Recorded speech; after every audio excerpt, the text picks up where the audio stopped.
नमस्कार दोस्तों, आप सभी का स्वागत है आज के वीडियो में। आज हम देखेंगे अव्यय और सारणिक यानी मैट्रिक्स और सारणिक के प्रीवियस ईयर 2022 के क्वेश्चन। शुरू करते हैं पहले क्वेश्चन से। हमें अल्फा के मान पूछ रखा है और एक हमें क्या दे रखा है, समीकरण निकाय दे रखा है। ये समीकरण निकाय दे रखा है और हमें क्या पूछ रखा है, ये क्या है, असंगत है। कोई भी समीकरण निकाय दे रखा है उसको हम इस फॉर्म में लिख सकते हैं, है ना। उसके बाद हम क्या निकालते हैं, इसका डेल्टा निकालते हैं, जो कि क्या होता है, जो हमारा मैट्रिक्स है उसका सारणिक, है ना। तो अगर ये हमारा क्या आ जाए, जीरो आ जाए, डेल्टा जीरो आ जाए, है ना, और क्या आ जाए, उसके बाद हम क्या निकालते हैं, डेल्टा एक्स, डेल्टा वाई और डेल्टा जेड। और ये भी सारे क्या आ जाए, इनमें से कोई एक क्या आ जाए, नॉन जीरो। जैसे ही ऐसा होगा तो ये क्या हो जाएगा, हमारा असंगत हो जाएगा, है ना। ये हमें पता है समीकरण निकाय में। और अगर डेल्टा जीरो आ रहा हो और डेल्टा एक्स और डेल्टा वाई जेड क्या आ रहे हो, सभी जीरो आ रहे हो, तो हमारे कितने सॉल्यूशन होते हैं, इनफाइनाइट सॉल्यूशन। और असंगत के केस में हमें क्या चाहिए, डेल्टा तो जीरो चाहिए और इनमें से मिनिमम कोई एक, कम से कम एक क्या होना चाहिए, अशून्य होना चाहिए। तो इसकी ये क्या हो जाएगा, असंगत हो जाएगा। अब सबसे पहले हमारे समीकरण निकाय को इस रूप में बदल लेते हैं। इस रूप में बदलेंगे तो हमारा सर क्या निकल के आ जाएगा, मैट्रिक्स ए निकल के आ जाएगा। क्या हो जाएगा, one alpha one, one two alpha, three alpha, और आ गया अपना वन थ्री फाइव। जैसे ही मैट्रिक्स आएगा हमारा ए, तो हमारा क्या आ जाएगा, डेल्टा। डेल्टा क्या हो जाएगा, मैट्रिक्स ए का सारणिक। जैसे ही उसको हम सोल्व करेंगे वन, तो ये हो गया 10 एल्फा, पहली रो के सापेक्ष में सोल्व कर रहा हूँ। ये बन गया 9 एल्फा, आगे -1 आया तो 5 एल्फा, -3 बन गया, +1 तो 3 एल्फा स्क्वेयर, -2 एल्फा बन गया। और इस पूरे को हमें क्या करना है, जीरो के बराबर करना है। सोल्व कर लेते हैं। यहाँ से बचा एल्फा, यहाँ से आ गया -5 एल्फा, +3 एल्फा स्क्वेयर, -2 एल्फा बराबर जीरो। ये हमारा आ गया 3 एल्फा स्क्वेयर, -6 एल्फा, +3 बराबर जीरो।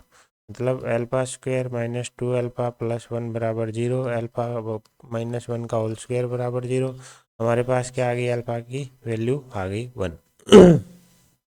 तो कितने मान आए हमारे पास, सिर्फ एक ही मान आया। क्या आया, अल्फा इज इक्वल टू 1। इसने क्या पूछा था, इसके मानों की संख्या। तो हमारा आंसर तो ये हो जाएगा, है ना। सॉरी, अभी हमारा आंसर हमें ये हो नहीं सकता। हमें सबसे पहले क्या करना पड़ेगा, इस अल्फा के लिए वेरीफाई करना पड़ेगा कि delta x, delta Y, delta Z में से कोई भी एक क्या मिल जाए, हमें नॉन जीरो मिल जाए। अगर कोई भी शून्य मिल गया तब हम बोल देंगे कि हाँ, ये अल्फा का मान हम ले सकते हैं और हमारी संख्या क्या हो जाएगी, 1 हो जाएगी। आंसर ये हो जाएगा। अदरवाइज हमारा आंसर क्या होगा, जीरो होगा। तो अभी हमें आगे और देखना पड़ेगा। तो क्या देखते हैं, अभी डेल्टा एक्स से शुरू करते हैं। डेल्टा एक्स क्या हो जाएगा, ए में पहली रो को चेंज कर देंगे, किससे, अल्फा -1 4 से। क्यों, क्योंकि ये बी इस हमारे केस में क्या है, अल्फा -1 4। तो अल्फा की वैल्यू तो 1 है, तो 1 -1 4। बाकी हमारा ये एज इट इज रहेगा 1 2 3 और 1 3 5। अल्फा की वैल्यू रख दी हमने। अब हम देख लेते हैं, पहली रो के सापेक्ष में ही खोल देते हैं। ये बन गया 10 -9, फिर -1, -5 -12, फिर +1, -3 -8। ये बन गया 1, ये बन गया हमारा 17, और ये क्या बन गया हमारा -11। ये हमारा क्या आ गया, नॉन जीरो आ गया। जैसे ही नॉन जीरो आया, एक आ गया, आगे हमें चेक करने की ज़रूरत नहीं है, हमें तो कम से कम एक चाहिए। तो इसका मतलब हमारी अल्फा की वैल्यू 1 हम ले सकते हैं। इसके लिए हमारा डेल्टा जीरो है और delta x not equal to zero है। और ऐसा होते ही ये क्या हो जाएगा, असंगत हो जाएगा। मतलब इसका कोई हल नहीं होगा। क्यों नहीं होगा, क्योंकि हल हमें निकालने आते हैं। हल क्या आते हैं, डेल्टा इंटू एक्स बराबर डेल्टा इंटू एक्स बराबर डेल्टा एक्स। तो एक्स बराबर डेल्टा एक्स अपॉन डेल्टा। ये नॉन जीरो है, जीरो से डिवाइड होगा, एक्स एक्स की वैल्यू क्या आ गई, इनफाइनाइट। तो ये क्या हो जाएगा, असंगत, और इसका कोई भी हल नहीं होगा। ठीक है, नेक्स्ट क्वेश्चन देखते हैं।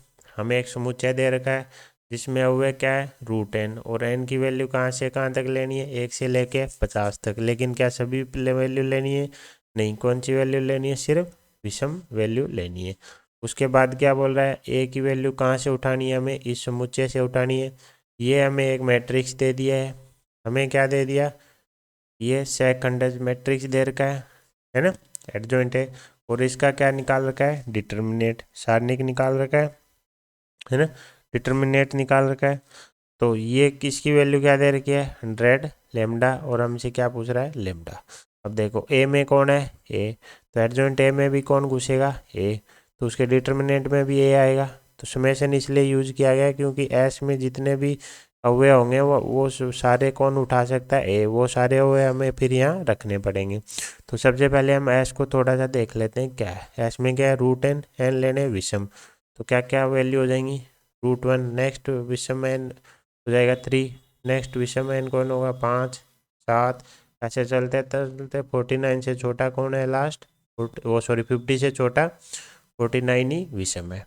तो हमें पता है 1 से 50 में टोटल नंबर 50, उसमें से 25 सम और 25 विषम। तो इसमें हम अगर हम बोले कि नंबर अवयवों की संख्या कितनी आ गई, 25। ठीक है, ये इसको हमने थोड़ा सिंप्लीफाई कर लिया। अब देखो, अब हमारे पास क्या है, ए। अब यहाँ पे एक लगेगी क्या, प्रॉपर्टी, कि सेकंड मैट्रिक्स का आपको क्या निकालना हो, डिटर्मिनेंट। तो वो किसके बराबर होता है, मैट्रिक्स ए के सारणिक की पावर n-1 के बराबर होता है। जहाँ पे n क्या होगा, सारणिक मैट्रिक्स ए का क्रम। तो n की वैल्यू हमारे केस में आज कितनी है, 3। क्यों, क्योंकि ये 3 का क्या है, एक अव्यय है ना। तो ए बराबर n बराबर क्या होता है, हो जाएगा 3। तो इसकी वैल्यू क्या आ जाएगी, एक का सारणिक निकाला और उसका क्या कर दिया, स्क्वायर। तो कुल मिला के हम कहाँ पे आके अटक गए, एक से सारणिक निकालना पड़ेगा किसका, मैट्रिक्स ए का। तो निकाल लेते हैं,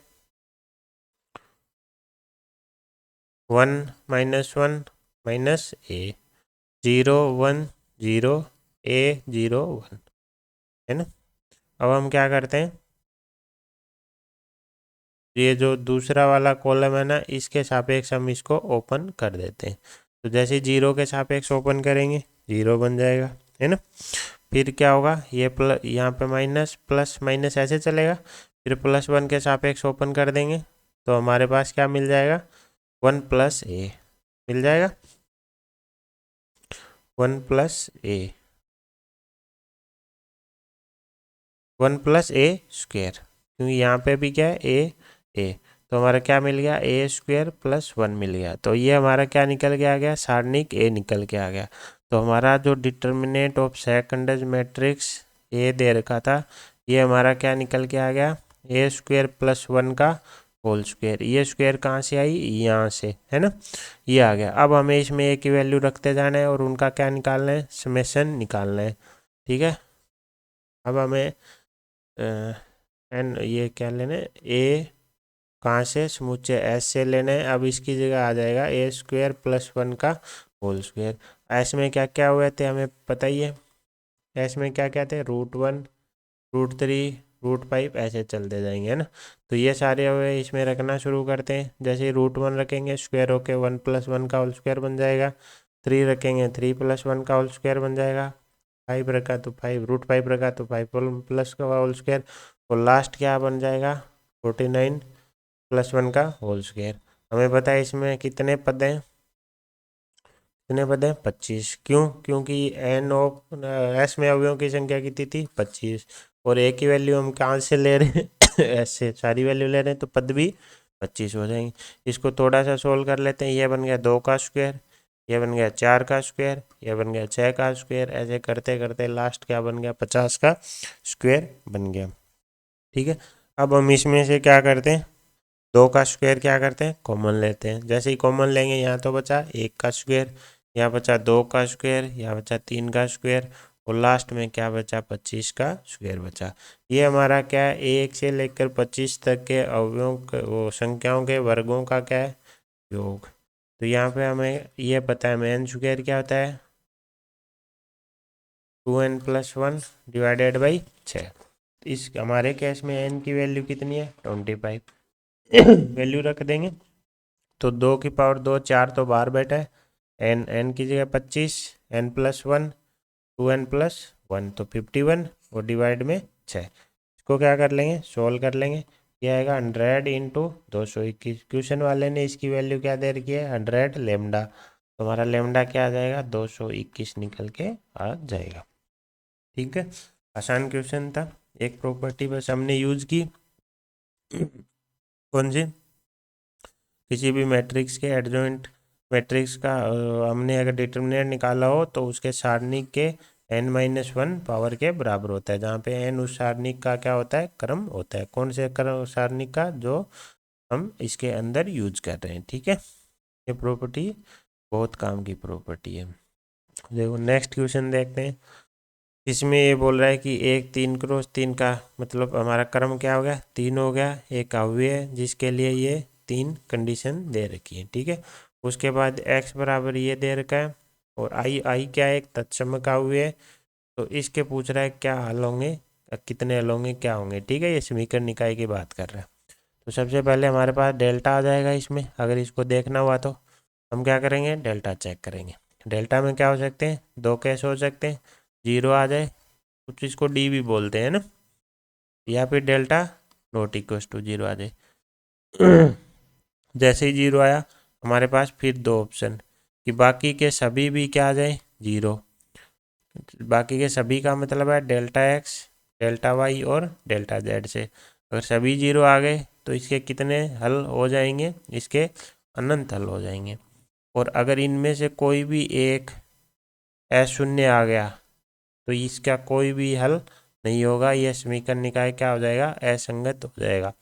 और जब डेल्टा 0 नहीं है तो फिर हमारे पास दो ऑप्शन है कि ये सारे क्या हो जाए, 0 आ जाए। 0 होते ही एक हल आएगा, और कौन सा हल होगा, वो शून्य हल होगा। क्यों, क्योंकि सारे एक्स वाई जेड के आएंगे, 0 आएंगे। और एक हमें पता चल जाए कि इनमें से कोई एक क्या हो, अशून्य हो। तो इसके क्या लाएंगे, द्वितीय लाएंगे, और कितने लाएंगे, एक ही लाएगा। ठीक है, ये हमें पता है। लेकिन अब हम कहाँ फंस गए, डेल्टा एक्स डेल्टा वाई के लिए तो मैट्रिक्स बी दे रखा है, लेकिन अभी हमें ए नहीं पता। तो सबसे पहले इस यहाँ से हमें क्या निकालना पड़ेगा, ए निकालना पड़ेगा। ठीक है, तो ए निकालना शुरू करते हैं। हमें नहीं पता क्या है ए, तो 3/3 का ए मान लेते हैं। मान लिया। अब देखो मैं सबसे पहले लास्ट वाला उठा रहा हूँ, क्यों, क्योंकि उसमें 0 है, मल्टीप्लाई करना मेरे लिए आसान रहेगा। लास्ट वाला क्या है, ए का मल्टीप्लाई करना है किसके साथ, 0 0 1 मैट्रिक्स के साथ, और इसका हमारे पास रिजल्ट निकल के क्या आ रहा है, 1 1 2 आ रहा है। अब देखो जैसे ही ए को इसके साथ मल्टीप्लाई करेंगे तो क्या आने वाला है, ये फर्स्ट रो इससे मल्टीप्लाई होके क्या देगी, सी। ये मल्टीप्लाई होके क्या देगा, एफ। ये मल्टीप्लाई होके क्या देगा, आई देगा। और ये किसके बराबर है, 1 1 2 के बराबर है। दोनों की तुलना करेंगे, सी की वैल्यू आ गई, एफ की वैल्यू आ गई, और आई की वैल्यू आ गई। आ गई, 3 वैल्यू हमारे पास चमक गई। टोटल अननोन है 3। ऐसे ही 3 वैल्यू ये देगा और 3 वैल्यू ये देगा। तो अब दूसरा उठा लेते हैं। ये हमें क्या दे रखा है, ए का मल्टीप्लाई करना है किसके साथ, 1 0 1 के साथ, और हमारा रिजल्ट क्या आने वाला है, -1 0 1। ए का जैसे ही 1 0 1 के साथ मल्टीप्लाई करेंगे, पहली वाली रो इसके साथ मल्टीप्लाई करेगी, हमें क्या देगी, ए प्लस सी। इसी प्रकार दूसरी रो की मल्टीप्लाई करेंगे, डी प्लस एफ आएगा। तीसरी का मल्टीप्लाई किया, जी प्लस आई आएगा। ये किसके बराबर है, -1 0 1 के बराबर। यहाँ से हमारे पास क्या आ गया, ए प्लस सी बराबर -1। सी की वैल्यू हमारे पास है तो ए कितना निकल के आ गया, -2। इसी प्रकार डी प्लस एफ बराबर 0, एफ की वैल्यू है हमारे पास तो डी बराबर क्या आ गया, -1। जी प्लस आई बराबर कितने, 1। तो आई की वैल्यू हमारे पास है, जी बराबर कितना आ जाएगा, -1। तो ए डी जी की वैल्यू आ गई हमारे पास, है ना। अब देखो, अब एक हमारे पास और बचा हुआ है, एक का किसके साथ मल्टीप्लीकेशन, 1 1 0 के साथ, और ये कितना दे रहा है, 1 1 0 ही दे रहा है। पहला वाला बच गया ना, हाँ ठीक है। इसको सोल्व करते हैं। पहली रो की जैसे ही इसके साथ मल्टीप्लाई होगी हमें क्या देगी, ए प्लस बी देगी। दूसरी रो क्या देगी हमें, डी प्लस ई देगी। तीसरी हमें जी प्लस एच देगी। और ये किसके बराबर है, 1 1 0 के बराबर, 1 1 0 के बराबर। इसका मतलब ए प्लस बी बराबर 1। ए की वैल्यू हमारे पास आ रखी है तो बी बराबर क्या आ जाएगा, 3 आ जाएगा। इसी प्रकार डी प्लस ई बराबर 1, डी की वैल्यू कितनी आ रही है -1, तो ई बराबर हमारा कितना आ जाएगा 2 आ जाएगा। इसी प्रकार जी प्लस एच बराबर 0, जी की वैल्यू है तो एच बराबर 1 आ जाएगी। जैसे ही सारी वैल्यूज आ जाएंगी हमारा क्या निकल के आ गया, सारणिक हमारा मैट्रिक्स ए निकल के आ गया। क्या क्या आ गया, ए बी और सी की वैल्यू कितनी है 1 और डी -1 2 डी ई एफ कहाँ है 1। इसी प्रकार जी और एच और आई, ये हमारा क्या निकल के आ गया, मैट्रिक्स ए निकल के आ गया। लेकिन हमारा तो जो डेल्टा के केस में ए ना होके क्या है A-2i, और जहाँ पे आई हमारा क्या है तत्समक है, तो अभी मैं इसमें से क्या कर देता हूँ 2i को माइनस कर देते हैं। जैसे ही 2i को माइनस करेंगे हमारा मैट्रिक्स क्या बन जाएगा, ये माइनस का इधर जाके माइनस को अंदर ले जाएंगे तो यहाँ प्लस हो जाएगा, और ये तीनों क्या बन जाएंगे -2। अब ऐड कर देंगे तो ये -4, इन पे कोई फर्क पड़ेगा नहीं, इस पे भी कोई फर्क नहीं पड़ेगा, ये 0 बन जाएगा, इस अवयव पे भी कोई फर्क नहीं पड़ेगा, -1 1 0 बन जाएगा, ये बन जाएगा। ये हमारा क्या बन गया A-2i।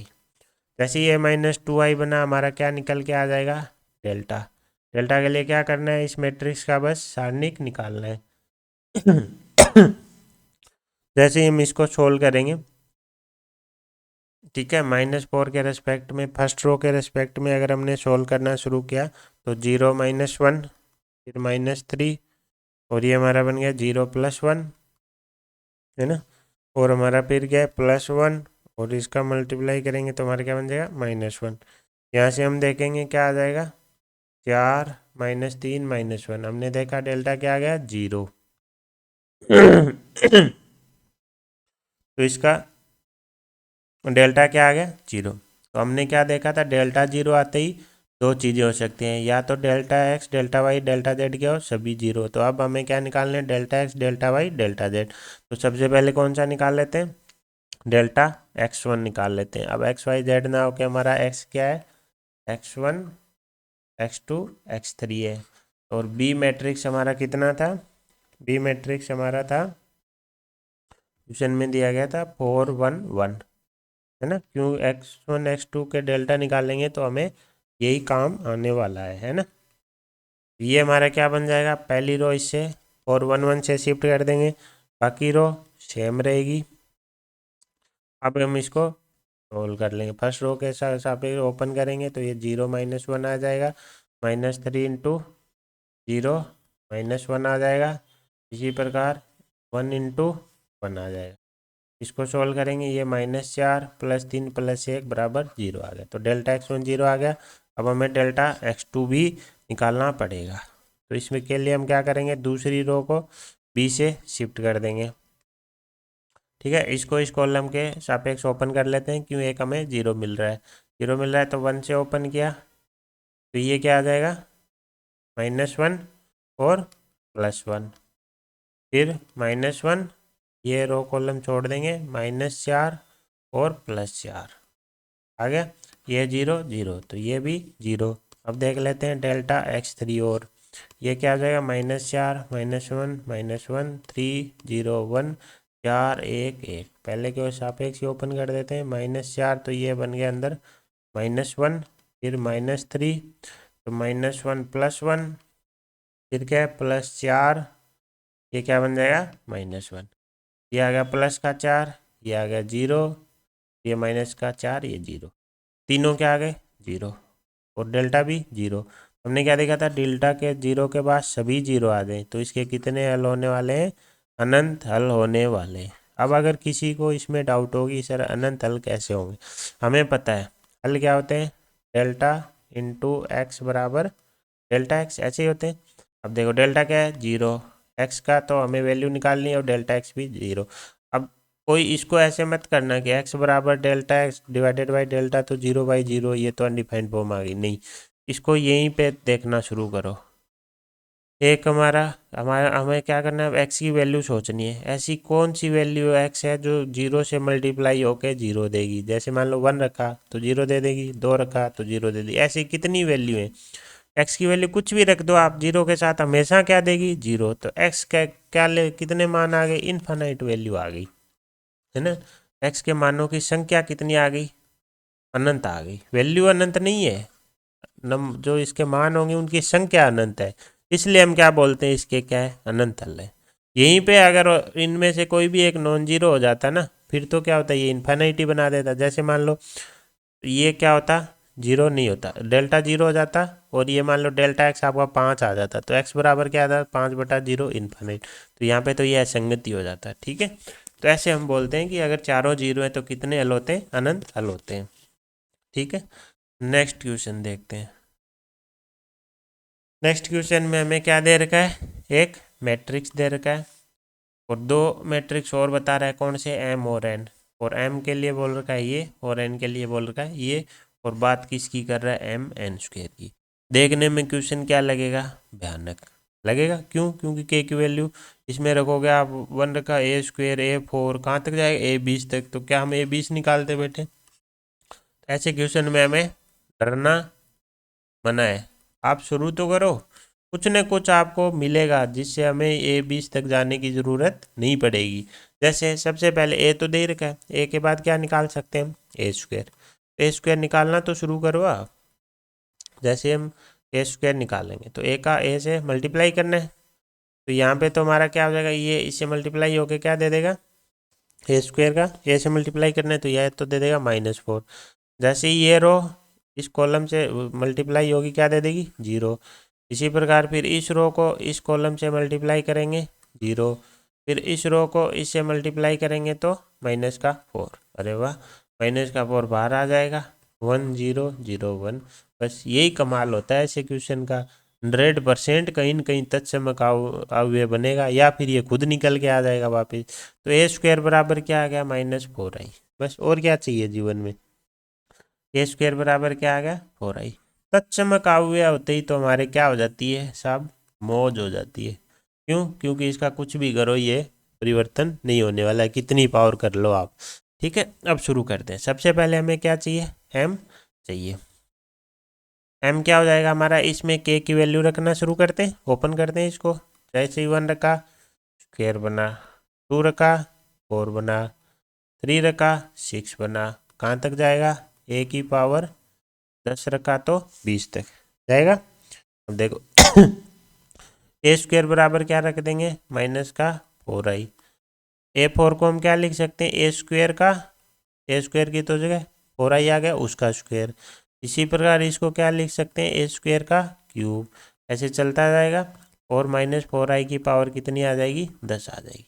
ये आप समझे कैसा है। यहाँ पे मैंने क्या किया, ए स्क्वायर ही रख दिया। यहाँ पे ए की पावर को कैसे लिख लिया, ए स्क्वायर का होल स्क्वायर। यहाँ पे ए की पावर 6 को लिख लिया ए स्क्वायर का क्यूब, और ऐसे ही इसको लिख लिया ए स्क्वायर की पावर 10, और ए स्क्वायर की जगह हमने क्या रख दिया, -4i। जैसे ही ये रखेंगे हमारा एम निकल के आ जाएगा। एम हमारा क्या आ जाएगा, पूरे में से आई तो कॉमन आ जाएगा, -i कॉमन ले लेते हैं, है ना। जैसे -i कॉमन लेंगे, यहाँ 4 बचेगा, यहाँ 16 माइनस का, फिर +64, क्यों माइनस बाहर ले चुके हैं ना। ऐसे चलता जाएगा और लास्ट में कहाँ तक जाएगा, कितने पद हैं, 10 पद हैं हमारे पास।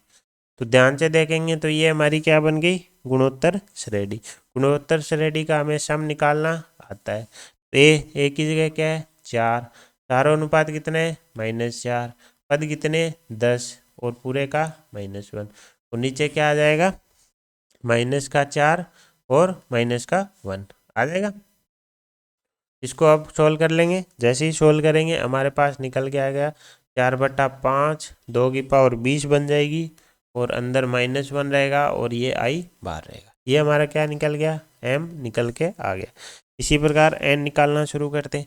जैसे ही के की वैल्यू पुट करना शुरू करेंगे, के बराबर 1 रखा तो क्या बना, ए। के बराबर 2 रखा तो ए क्यूब, 3 रखा तो ए की पावर 5। ऐसे चलता जाएगा, और कितने पद हैं, 10 पद हैं। अब देखो ए क्यूब ए 5 की वैल्यू हमारे पास नहीं है, तो हम क्या करते हैं, पूरे में से ए बाहर ले लेते हैं। ए बाहर ले लिया तो यहाँ पे क्या बन गया, वो 1 + ए स्क्वायर + ए की पावर 4, और आगे चलता जाएगा, चलता जाएगा। अब हमारे पास ए स्क्वायर की वैल्यू तो है कितना, -4i। ए स्क्वायर की जगह कितना आ जाएगा, -4i। इसी प्रकार ए की पावर 4 की जगह क्या आ जाएगा, +16i आ जाएगा, है ना। क्या आ जाएगा प्लस का 16i, ऐसे चलता जाएगा और 10 पद है। अब देखो ये अब हमारी इस सॉरी यहाँ पे आई आएगा ना, कॉमन लिया है ना तो आई बचेगा, तत्समक अवयव बचेगा, 1 नहीं बचेगा है ना, आई बचेगा। ठीक है, अब पूरे में से आई कॉमन ले लेंगे, अंदर क्या बचा 1 - 4 + 16, आगे क्या आएगा 16 64, ऐसे चलती जाएगी। ये हमारी फिर जीपी बन गई 10 पद की। ए आई तो अपना बाहर बैठा है, ए आई तो यही बन जाएगा। ये क्या हो जाएगा 1 × आर की पावर -4 की पावर 10 -1 डिवाइडेड बाई -4 -1। आगे इसको थोड़ा सा सोल्व करेंगे, ये क्या बन जाएगा माइनस का 1/5 बनेगा, 2 की पावर 20 -1 ये। ठीक है आ गया, ठीक है एन आ गया हमारे पास। क्वेश्चन वाले ने क्या पूछा है mn², तो n² निकाल लेते हैं।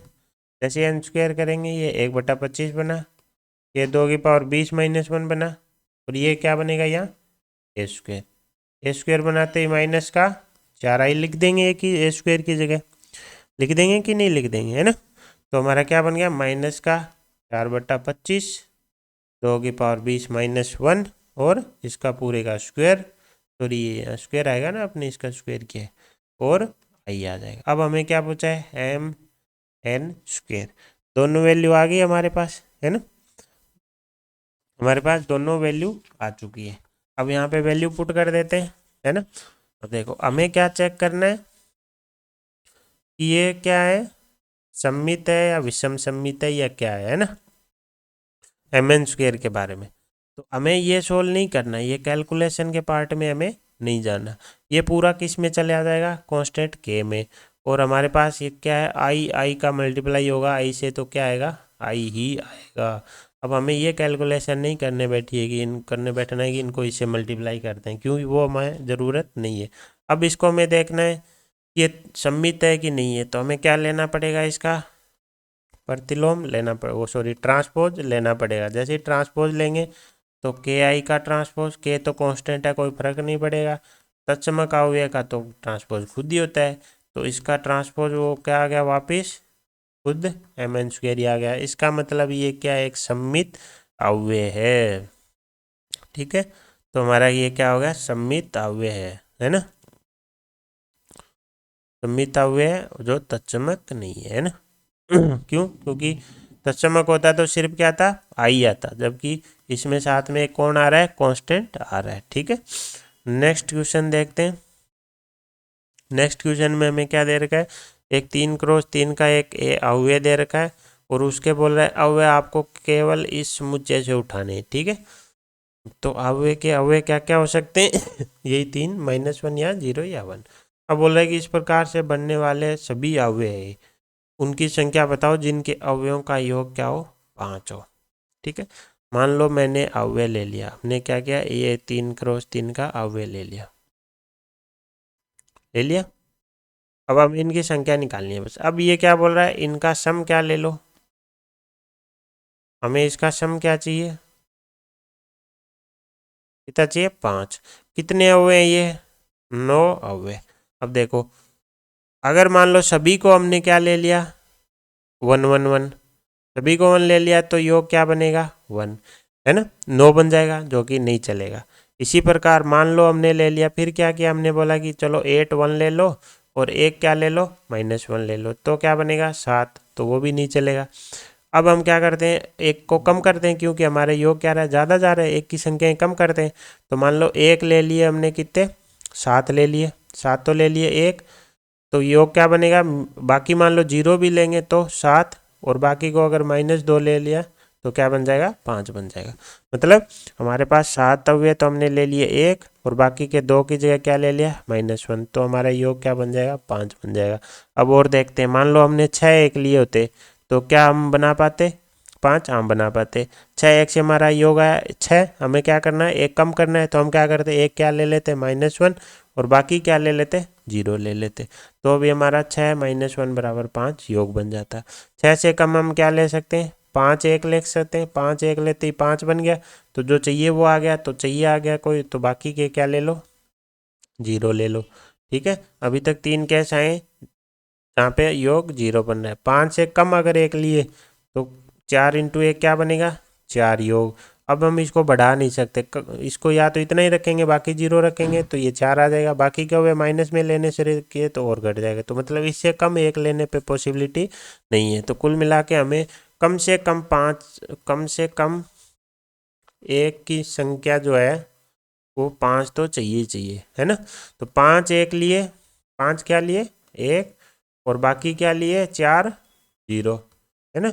तो हमारा सम क्या बना है 5। एक केस क्या बना 6 एक लिए और एक क्या ले लिया -1, बच्चे 2 वो क्या ले लिए 0, तो भी हमारा सम क्या बन गया 5। तीसरा केस हमारे फेवर में क्या है कि 7 एक ले ले और 2 बचे हुए क्या ले ले -1, तो भी हमारा योग बन रहा है 5। तो ये 3 ही केस हैं जब हमारा योग क्या बन रहा है 5। अब देखो पहले में देखो कितने 5, 2 3 4 5 1, बाकी के 4 0। अब इससे हम इनको आपस में इनको पूरे को 9 को हमें क्या करना है इसमें बैठाना है, और जैसे जैसे बैठाएंगे अलग अलग तरीके से तो उतने ही हमारे मैट्रिक अवयव निकलते जाएंगे, मैट्रिक्स आते जाएंगे। तो कुल मिला के इनको हमें क्या करना है अरेंज। तो 9 अवयवों को अरेंज करने के तरीके कितने हो जाएंगे फैक्टोरियल 9, लेकिन उसमें से 5 क्या है एक जैसे, तो फैक्टोरियल 5 से डिवाइड करना पड़ेगा, और 4 क्या है एक जैसे, तो फैक्टोरियल 4 से डिवाइड करना पड़ेगा। तो ये तो हमारा पहले केस का आंसर आ गया। दूसरे में क्या ले रहे हैं हम 6 एक ले रहे हैं और 1 -1 ले रहे हैं और 2 क्या ले रहे हैं 0। तो इनको अगर जमाना है तो कितने तरीके फैक्टोरियल 9, लेकिन हमें पता है 6 एक जैसे और 2 एक जैसे। इनको सोल्व करेंगे कितना आ जाएगा 252 आ जाएगा। इसी प्रकार लास्ट केस में क्या है 7 हमारे पास 1 है और 2 क्या है -1 है, जमाना है तो फैक्टोरियल 9 तरीके से 7 एक जैसे तो फैक्टोरियल 7 से भाग कर दिया, और 2 एक जैसे तो 2 से डिवाइड कर दिया, सोल्व किया 36। तीनों को ऐड करेंगे आंसर आ जाएगा 414 निकल के। ठीक है, आसान क्वेश्चन था, दिखने में लगेगा कि कैसे निकालेंगे, लेकिन हमें थोड़ा सा सोचना पड़ेगा कि ये अवयव हमें 9 अवयव चाहिए, तो मैं कितने 1 ले कितने -1 ले कितने 0 ले जिससे हमारा सम क्या बन जाए 5 बन जाए। हमने देखा ऐसे 3 केस बनते हैं। पहले केस में 5 1 ले लो और चारों को क्या ले लो 0 ले लो। दूसरे में 6 1 ले लो, 1 -1 ले लो और बाकी के 2 0 ले लो, तो भी सम 5 बन रहा है। तीसरे केस में 7 1 उठा लो और उसमें से -2 करने के लिए 2 -1 ले लो, तो सम भी 5 बन जाएगा। अब इसमें इनको फिर हमें क्या करना है अरेंज करना है। अरेंज करने के तरीके हमें आते ही है ना। ठीक है, नेक्स्ट क्वेश्चन देखते हैं। नेक्स्ट क्वेश्चन किसका क्वेश्चन है समीकरण निकाय का है। ये क्या बोल रहा है संगत है। कोई भी समीकरण निकाय संगत कब होता है जब डेल्टा क्या ना हो 0 ना हो, क्योंकि संगत असंगत कब होगा असंगत होता है जब डेल्टा बराबर 0 हो जाए, है ना, और उसके बाद इनमें से कोई एक नॉन जीरो। तो हमें डेल्टा 0 नहीं होने देना, क्यों डेल्टा 0 किसकी ओर ले जाएगा असंगत की ओर, तो हम डेल्टा को ही 0 नहीं होने देंगे, तो असंगत आने का कोई चांस ही नहीं रहेगा। तो हम सबसे पहले क्या निकाल लेते हैं डेल्टा निकाल लेते हैं। तो डेल्टा क्या आ जाएगा -3 -14 -3 और -14, इसी प्रकार -15 4 और -4 1 और 3। इसको अब हम क्या करेंगे ओपन करेंगे। पहली रो के सापेक्ष ओपन कर लेते हैं। ये बन गया 4 12 प्लस 1 बन गया -3, ये बन गया -15 और -4 के आगे क्या है -14 -15 प्लस 16 आगे। अभी इसको जैसे ही सोल्व करेंगे हमें यहाँ से क्या मिलेगी एक इक्वेशन मिलेगी -k² प्लस 121। अब देखो अब ये असंगत कब होता, थोड़ा सा हमें उल्टा सोचना है। ये असंगत कब होता, असंगत के लिए फर्स्ट कंडीशन क्या थी डेल्टा क्या बने 0। डेल्टा 0 मतलब k² बराबर क्या बने 121, तो k बराबर क्या बने +-11 वैल्यू बने। मतलब जैसे ही अगर k बराबर +11 हुआ या -11 हुआ क्या होगा डेल्टा 0 और ये क्या बन जाएगा असंगत। लेकिन हमें तो इसको क्या बनाना है संगत। संगत बनाने के लिए हमें क्या चाहिए डेल्टा नॉट इक्वल टू 0, और डेल्टा नॉट इक्वल टू 0 क्या होगा जब k क्या ना हो 11 ना हो और -11 ना हो, तो r माइनस क्या हो जाए r में से ये दो वैल्यू हटा देंगे, क्यों इन दो वैल्यू पे ये क्या बन रहा है 0, तो 0 नहीं बनाना तो इन दो वैल्यू को हटाना दो, तो इसके लिए ये समीकरण निकाय क्या हो जाएगा, संगत हो जाएगा। तो क्वेश्चन में क्या ऐसा आंसर है, ये रहा। तुम्हारा आंसर क्या हो जाएगा, डी आंसर हो जाएगा। आसान था, बस डेल्टा को हमें क्या नहीं बनने देना, 0 नहीं बनने देना। ठीक है, नेक्स्ट क्वेश्चन देखते हैं। हमें क्या दे रखे हैं, दो अवयव दे रखे हैं और एक समुच्चय दे रखा है। समुच्चय में क्या है, दो एलिमेंट है एन और एम। कौन को क्या है वो, कौन से एलिमेंट है, जो 1 से 10 तक आएंगे और साथ में इस कंडीशन को क्या करेंगे, फुलफिल करेंगे। तब ये बोल रहा है कि समुच्चय में अवयवों की संख्या बताओ। अब देखो यहाँ से एन और एम दो दो वेरिएबल, उनकी वैल्यू भी 1 से 10 और फिर आगे आपका मैट्रिक्स उसकी पावर, तो देखते ही हमें लगेगा कि ये सॉल्व नहीं होने वाला। लेकिन हमें हार नहीं माननी है, हमें क्या करना है, बस क्वेश्चन सॉल्व करना शुरू करना है। तो ए दे रखा है तो हम क्या निकाल लेते हैं, बस आप ए स्क्वायर निकाल लो। क्यों, क्योंकि आप यहाँ पे एन और एम की वैल्यू रखोगे, ए स्क्वायर ए क्यू वो तो जरूरत पड़ेगी ही पड़ेगी। तो हम सबसे पहले ए स्क्वायर निकाल के देखते हैं कि क्या आता है।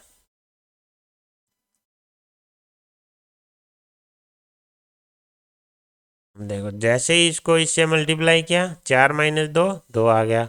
इसको इससे मल्टीप्लाई किया तो -2 और माइनस का 4 और प्लस का 2 क्या आ गया, -2। अब इस रो को मल्टीप्लाई कर दें, इस कॉलम से मल्टीप्लाई किया तो 2 माइनस 1 1 आ गया। फिर इस रो को इससे मल्टीप्लाई किया, -2 + 1 क्या आ गया, -1 आ गया। हमें दिखा ये तो वापस क्या निकल के आ गया, ए। अगर ए स्क्वायर बराबर ए है तो ए क्यूब बराबर क्या आएगा, ए स्क्वायर इंटू ए स्क्वायर की जगह क्या रख देंगे, ए इंटू ए बराबर ए स्क्वायर बराबर ए।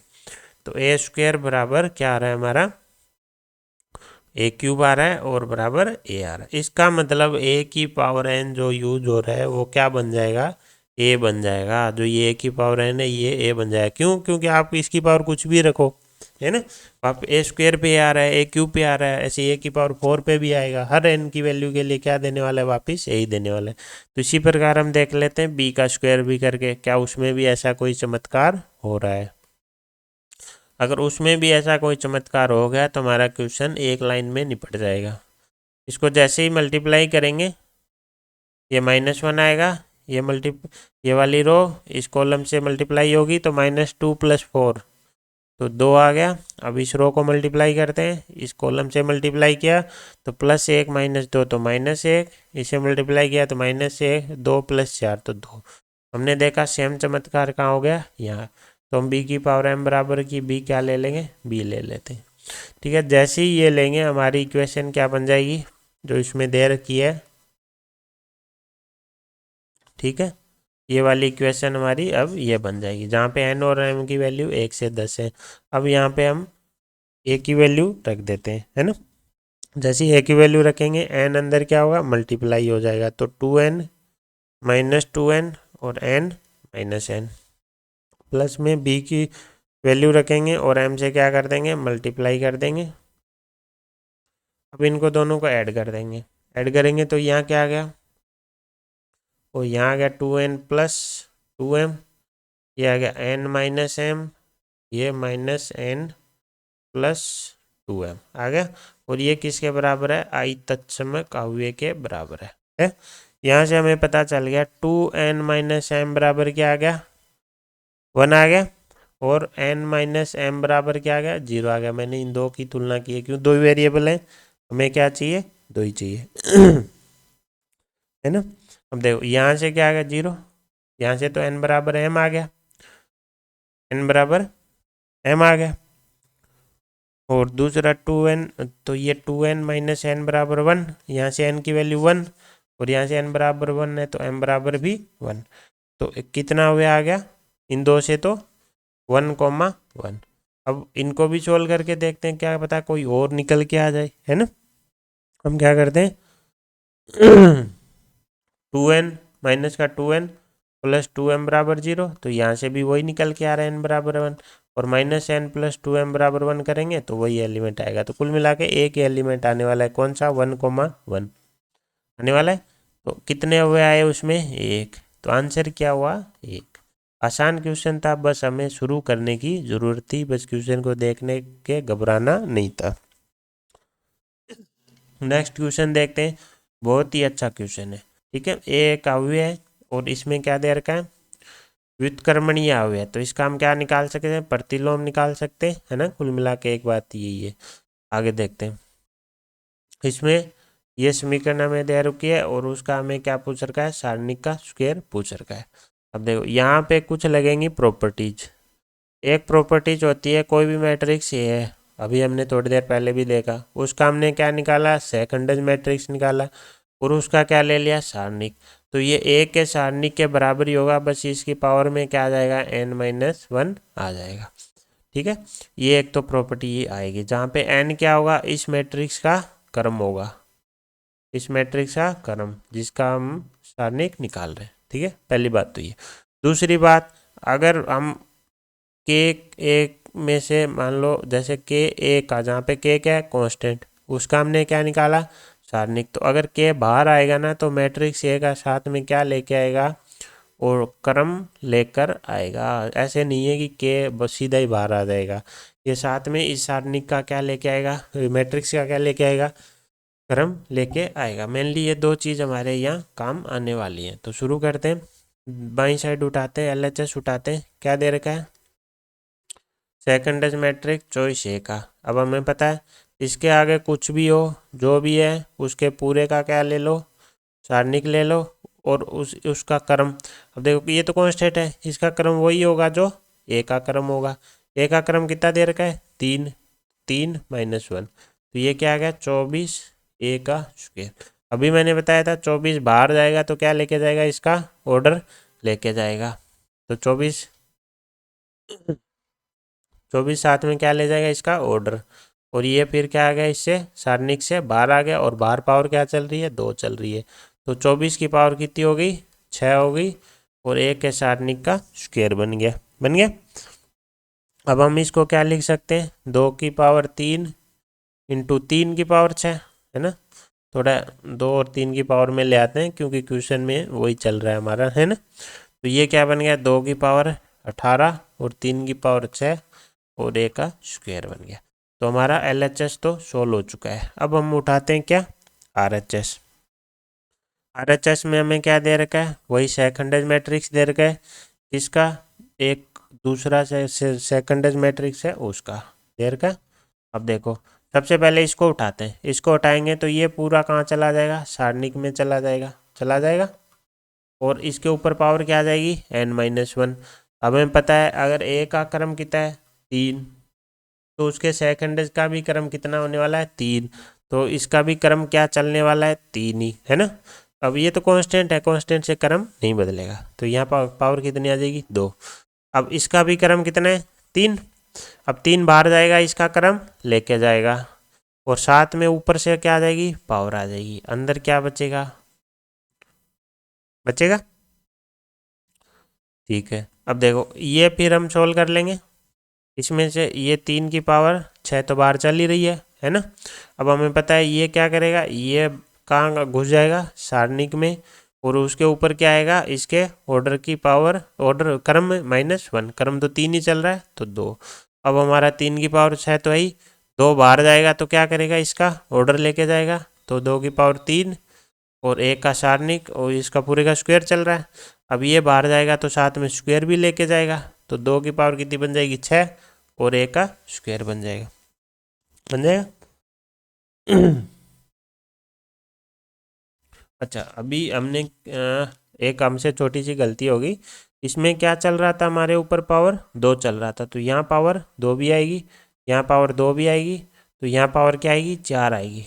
यहाँ पावर 4 आएगी तो 2 के साथ कितनी पावर जाएगी, 12 जाएगी और यहाँ पावर 4 आएगी। आई एम सॉरी, ये बीच में मेरे से छूट गई ये पावर, है ना। ये पावर भी 2 हमारी चल रही है, चल रही है। तो ये हमारा कुल मिला के कितना आ गया, 3 की पावर 6, 2 की पावर 12 और एक है सारणी की पावर 4।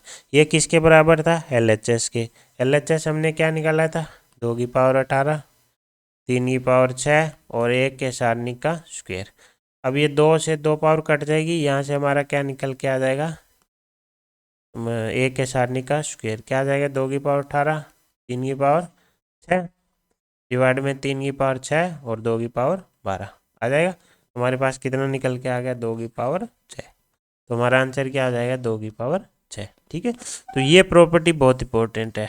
ठीक है, जैसे ही एडजॉइंट को हटाना है उसके अंदर जो भी है उसको सारणिक में डाल दो और उसके अंदर उसका क्रम -1 कर दो।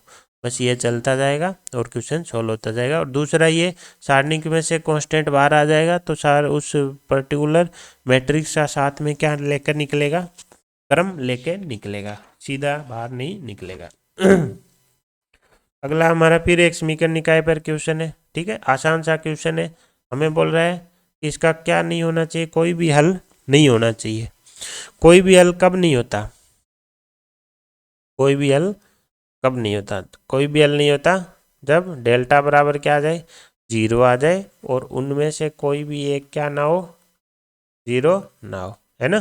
तो उस केस में क्या होगा, अब जैसे मान लो डेल्टा एक्स आ गया कुछ कांस्टेंट है, तो हमारा हल क्या होता है, डेल्टा इंटू एक्स बराबर डेल्टा एक्स, तो एक्स बराबर डेल्टा एक्स बटा 0। तो ये इनफाइनाइट मतलब कोई हल नहीं, है ना। तो ये तो 0 होना ही चाहिए और इनमें से कोई एक नॉन जीरो होना चाहिए। ठीक है, तो देखते हैं, चेक करते हैं। सबसे पहले क्या निकाल लेते हैं, डेल्टा निकाल लेते हैं। जैसे ही डेल्टा निकालेंगे 3 5 2 -2 -8 1 1 9 ओपन कर लेंगे। जैसे ही ओपन करेंगे तो 3 आ जाएगा यहाँ से, है ना। ये माइनस का 8 है और माइनस का 9, माइनस माइनस प्लस 2 हो जाएगा। मैं पहली रो के सापेक्ष खोल रहा हूँ, तो ये 5 है -18, 5 है -18। इसी प्रकार 1 के सापेक्ष खोलेंगे तो 5 माइनस माइनस प्लस 16, तो 5 प्लस 16 आ गया। अब देखो ये क्या है, माइनस का 24 है प्लस का 27, प्लस का 10 से माइनस का 36, ये 16 5 21। ठीक है, इसको सोल्व कर लेंगे। ए की वैल्यू हमारी निकल के आ जाएगी -3 आ जाएगी। तो एक वैल्यू तो हमारे पास ए आ चुकी है। जैसे ही ए आएगा हमारे पास दो ऑप्शन तो कैंसिल हो गए, कौन से, ए और डी तो गए। अब हमारे बचे ये दो ऑप्शन। इनमें से वेरीफाई करने के लिए हमें क्या निकालना पड़ेगा, बी। बी के लिए हमें क्या चेक करने पड़ेंगे, delta x delta Y delta z. हम चाहेंगे इनमें से कोई भी एक क्या बन जाए, 0 ना बने। क्यों, क्योंकि हमें क्या चाहिए, कोई भी हल नहीं चाहिए। अगर तीनों 0 बन गए तो इसके कितने हल हो जाएंगे, इनफाइनाइट हल हो जाएंगे। तो निकालना शुरू करते हैं। सबसे पहले डेल्टा एक्स निकाल लेते हैं, है ना। डेल्टा एक्स के लिए यहाँ पे हम बी से रिप्लेस कर देंगे पहली रो को, है ना। बाकी तो हमारी एज इट इज ही रहने वाली है। अब ए की जगह क्या रख देंगे, -3। ठीक है, इसको सोल्व करते हैं। बी इंटू ये बन गया 38 24 -9 प्लस 2 इंटू -9 प्लस का 9 प्लस 1 इंटू प्लस का 3 -8। यहाँ से हमने क्या देगा, 24 बी, सॉरी 24 -9 15 बी आ गया ना, 15 बी। और ये तो क्या बन गया 0, ये देगा -5, ये आ गया। अभी हम कुछ नहीं कह सकते, अभी हम निकालते हैं डेल्टा वाई। डेल्टा वाई निकालने के लिए क्या करेंगे, पहली रो तो सेम ही रहेगी, दूसरी रो को शिफ्ट कर चेंज कर देंगे और थर्ड रो हमारी सेम ही रहेगी। इसको भी सोल्व कर लेते हैं। ये बन गया -9 प्लस का 9 माइनस का बी के साथ देख लेते हैं, तो -15 और -18 और प्लस 1 इंटू -5 और -6। ये तो 0 बन गया, ये बन गया 33 बी और -11। अब डेल्टा जेड निकाल लेते हैं, डेल्टा जेड निकाल लेते हैं। तो -2 -8 1 और बी 3 और -1। जैसे ही निकालेंगे ये आएगा 21 बी -7। अब देखो हमें देखने कोई भी एक 0 ना हो, तो हम उल्टा करते हैं, हम देखते हैं कि जी तीनों को 0 बना देते हैं। जैसे इसको 0 बनाया, बी बराबर कितना आ गया, 1/3। इसको 0 बनाया, बी बराबर आ गया 1/3। इसको 0 बनाया, बी बराबर क्या आ गया, 1/3। कुल मिला के हमें पता चला b बराबर 1/3 वो वैल्यू है जिस पे तीनों क्या हो रहे हैं, जीरो। और जैसे ही तीनों जीरो होंगे हमारे कितने हल आ जाएंगे, इनफाइनाइट। लेकिन हमें तो क्या चाहिए, इनफाइनाइट हल नहीं चाहिए। तो हम क्या चाहेंगे, b क्या ना हो, 1/3 ना हो। तो इन ऑप्शंस में देखेंगे तो b 1/3 इसमें है तो इसको नहीं ले सकते, तो ये हमारा क्या हो जाएगा, करेक्ट आंसर हो जाएगा। ठीक है, आसान क्वेश्चन था। नेक्स्ट क्वेश्चन देखते हैं। एक अगेन हमारा एक समीकरण निकाय का क्वेश्चन है और ये क्या बोल रहा है, इसके क्या हो, अनंत हल हो। अनंत हल कब होते हैं, अनंत हल होने के लिए हमारा क्या चाहिए, डेल्टा जीरो और ये तीनों भी जीरो चाहिए। तो सबसे पहले डेल्टा निकाल लेते हैं। डेल्टा हो जाएगा आपका अल्फा 1 1 1 2 3 1 3 5। तो इसको जीरो कर देते हैं। जैसे ही जीरो करेंगे हमारी अल्फा की वैल्यू आ जाएगी।